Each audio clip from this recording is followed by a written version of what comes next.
Hi, I'm Annette from itsadelight.com, and today I am going to make a creamy chicken gnocchi soup. And so gnocchi is an Italian creamy soup with our gnocchi pasta in it, and really the G is silent and the N is kind of like an NY sound, if you can think about that. So gnocchi is, like I said, it's an Italian pasta that is basically kind of something in between a dumpling and pasta.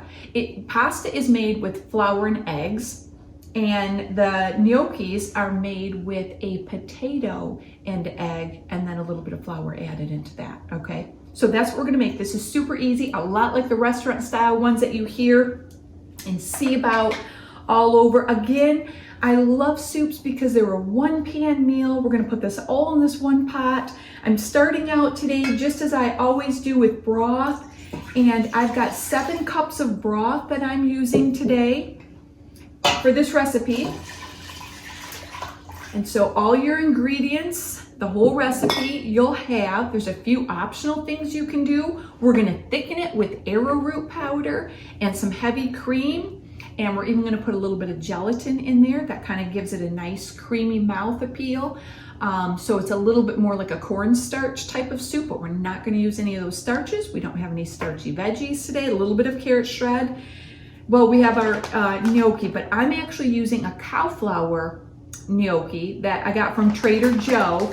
So it's got some cassava flour in there and cow flour. So you can try that if you want, or regular gnocchis will work.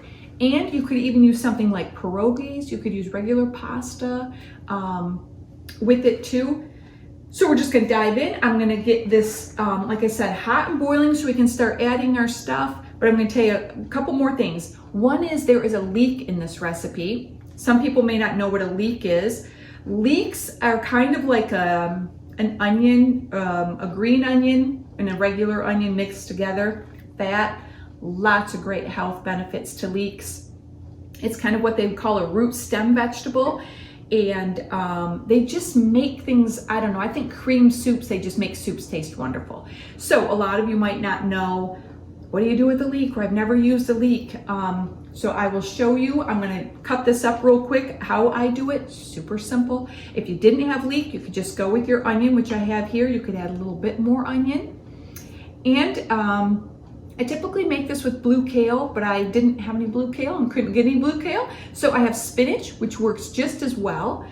And one other optional ingredient, which is asparagus. So if you didn't wanna do leeks or you didn't wanna do spinach, you could use asparagus instead. I'm putting mushrooms in mine, and again, you can omit asparagus, omit mushrooms, or switch things around to your liking, okay? So let's get this broth on the stove first and get it boiling, and I'll come back and we'll cut that leek up. Okay, when I am gonna cut a leek, first of all, I rinsed it really good in the sink water, because there's always a little bit of dirt down here by the root, and it's like you'll rinse it and you rinse it and you rinse it. I'm gonna trim that off anyway, so I just trim that off and I don't worry about the rest of that little dirt that I couldn't get off. Now, when you start cutting the leek, I just am gonna make thin little quick slices, okay? But sometimes what I find is there will be a little bit of dirt or sand that got left in some of these. So I'll peel a little bit back off like that, and then I'll kind of just keep rinsing it a little bit just to be sure that I get it good. I'm gonna leave those other tougher outer ones off. And then literally I'm just gonna keep on slicing this, just thin, quick slices. I go up the green, maybe an inch or two. That's it. I'm gonna cut this in half. This wasn't a super fat leek, but your average leek is gonna give you about a half a cup. It should give you a nice full cup. And this is all there is to cutting up a leek and adding this wonderful onion flavor and all these extra nutrients and benefits that are in the leeks, okay? So we're gonna have that all ready, and we'll start adding in our veggies to our hot boiling broth. Okay, so my broth is boiling nicely here, and we are going to start dumping in our veggies. And the first thing we're going to do is we're going to dump in our carrot shreds. And I will put all the amounts below for you. And my 1/2 cup of leeks, sliced leeks.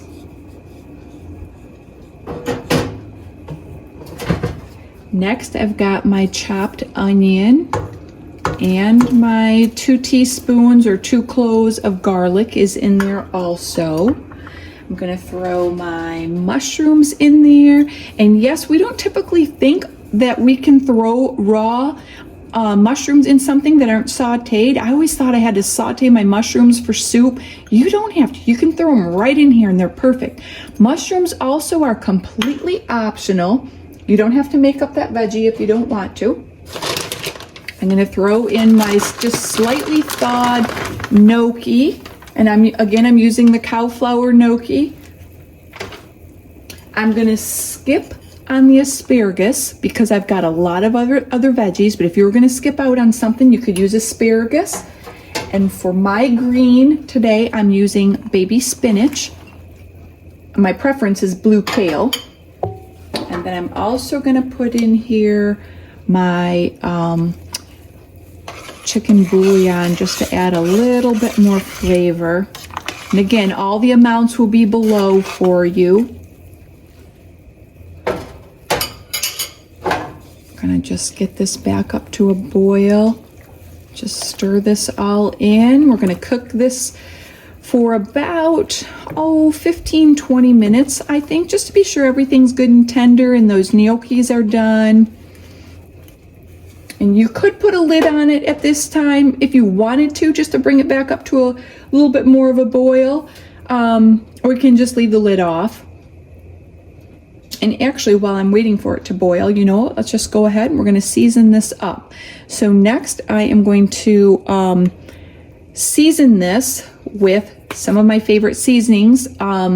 Garlic granules or garlic powder is one thing that I always add. Even though I've got garlic in here, I'm still always adding garlic and onion granules. I don't use garlic salt or onion salt because I like the granules the best. I just have more control with using them for blends, and I don't have to have the anti-caking ingredient because when you have powders, they want to cake up on you. And if you want to know more about these, so that was onion powder. This is turmeric. We're going to put a little bit of that, maybe a little bit less in there, but turmeric is great. If you want to know more about all these healthy benefits, you can check out my course, Shake on the Goodness, where I talk about all these great seasonings, and I even teach you how to make this one, Mom's Seasoning Salt. I'm going to put a 1/2 teaspoon of this one in here.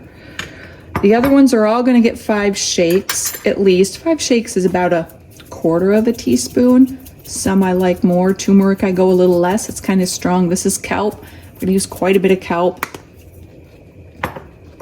Ginger is super good for digestion. I might do a little less ginger, but I still pretty much put ginger in just about everything. You don't even taste it at that rate. And I know that this is going to need a little bit of salt because I don't have a ton of salt in my Mom's Seasoning Salt. This is a seasoning salt modeled kind of after the store brand Lowry salt, but it has less salt in it. So I am going to add some salt. I would say again about a 1/4 teaspoon of this.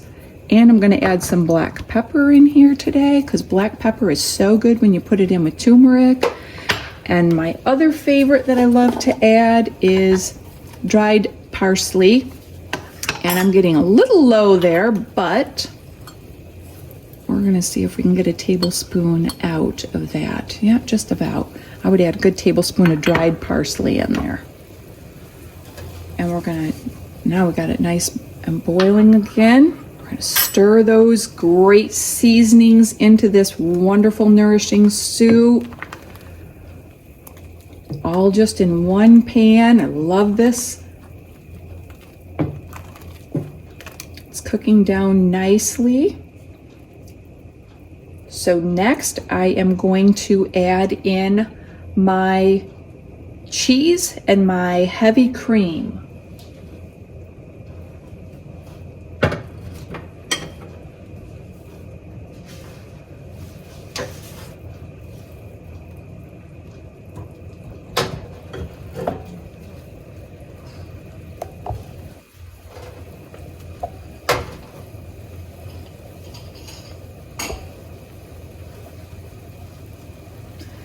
Okay, so I'm gonna put in 1 cup of heavy cream, and this is what helps us to get away from having to use a real starchy thickener, is by using that. And I'm going to use here what I call a 2-inch, or it's about the same as 2 ounces of cream cheese. I'm going to put that in there too.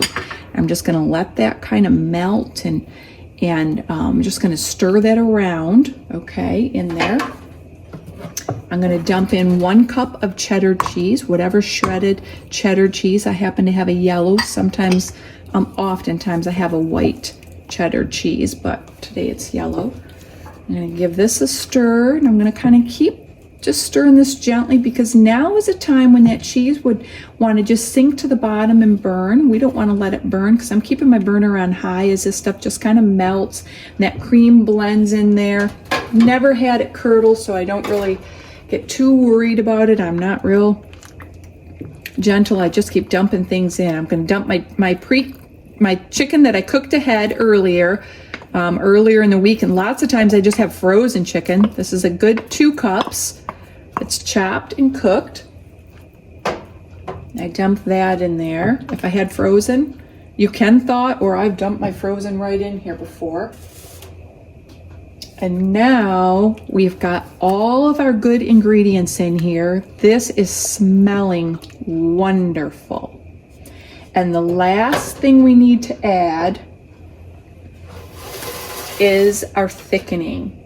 And I am going to use arrowroot powder with, as I mentioned, a little bit of gelatin powder, okay? I just keep it in a jar. I have mine all measured out right here, okay? I have 1.5 tablespoons of arrowroot powder and 1 teaspoon of the gelatin. And what I'm going to do is, this is just like if you were doing a cornstarch thickener. I've got a 1/4 cup of water right here in a little canning jar, and I'm just going to dump this in my water first, okay? Just going to stir this around just like you would your cornstarch. You can use a whisk, but I find this little spatula works just great. No lumps, everything's just fine. I'm going to let this get hot. Actually, my soup is very, very hot. I can hardly hold my hand over my pot. And so with saying that, even though you can't see it's boiling, I wanna let this soup cook here just a little bit more. It's not quite done. I can see my gnocchi's not quite done. My carrot shreds are just a little bit firm yet. So when I think that this is perfectly done, then I'm going to add my thickening. Let me tell you, if you add your thickening too soon with arrowroot powder is different from cornstarch. If I overboil this, it will actually start to thin the soup down. This will break back down and thin my soup. So I want to add this very, very last. Now I'm going to wait just a little bit, and I'll show you so that you can see how quickly my soup thickens up and just how lovely it looks. So, and you could skip the thickening and you could just eat it just like this. It's a little thin, but it's creamy and delicious, very healthy. So we'll come back once this is all tender, and I'll add that thickening and show you how it looks then. Okay, so this is really bubbling, and I'm going to turn it down because it's bubbling a little bit too much, and I don't want to pour my arrowroot powder in there at that high of a bubble. You don't want to bubble the chickens out of your arrowroot powder. Just remember that little trick, okay? Because like I say, your arrowroot powder will go backwards. So I'm just going to slowly dump that in just like you would your cornstarch thickener. And I'm going to let that thicken here. Yep, it doesn't take near as long as cornstarch does, whereas cornstarch, you have to bring it up to a boil to get it to activate. Think of arrowroot being the opposite. Just get your liquid good and hot. It can be bubbling, but it doesn't have to be bubbling, and then it's just going to thicken automatically without having to be to a boil. Yep, actually that's good right there. It's really starting to thicken, so I'm going to turn it off because I don't want to overboil my arrowroot powder. And there you have it. I will serve up this gnocchi soup. It is just looking wonderful. So here is your chicken gnocchi soup, and just tender, rich, steamy hot, perfect for a winter or fall meal. I serve it just like this, no extras, no salad, no crackers or bread, because we've already got our gnocchi in there, and it's just a very filling, delicious meal. I hope you'll give it a try. I hope you'll enjoy this video. Give me a thumbs up. Be sure you subscribe so you get more wonderful recipes. And don't forget to check out my Shake on the Goodness course. Learn all about those wonderful spices I shaked in and the amazing benefits they have to make you healthier and your whole family. I'll see you in the next video.